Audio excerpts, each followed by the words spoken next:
Na mpenzi mtazamaji wa Nyapala Entertainment, ni wako mimi Derek Nyapala, na nimefika katika kanisa hili la Makoka. Leo tuna tukio kubwa sana.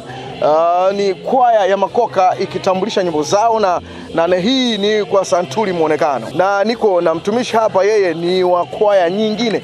Atajitambulisha kwa kutuambia yeye ametoka katika kwaya gani na yuko hapa kwa sababu gani. Asante sana. Mimi kwa majina naitwa Tyson Vespa Rusinde. Ni mwanakwaya na mwalimu wa kikundi kinaitwa ABC, yani Above and Beyond Choir. Yeah.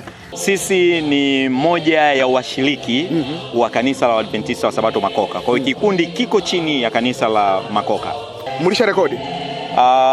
Tupo mbioni kurekodi, ndio tuko kwenye maandalizi ya kurekodi. Ndio. Na mna neno gani na hili jambo? Kwa kweli kwanza hili jambo limetupa nguvu sana. Ukizingatia hii ni kwaya mama ya kanisa. Sawa. Na sisi ni kama watoto. Sawa. Ambao tunaiangalia kwaya mama. Kwa hiyo na sisi linatupush ili na sisi tufanye kama kile walichofanya kwaya ya kanisa kwa ajili ya kutangaza neno la Mungu. Watu wakitutaka tupo Instagram. Kwa jina la Above and Beyond Choir. Lakini pia unaweza ukatupigia simu au ukawasiliana na uongozi wa kanisa la Waadventista wa Sabato Makoka. Basi wao ndio watakupa mwongozo wa namna gani wa kutupata na utaratibu wa kutupata unakuaje. Asante sana. Ndio.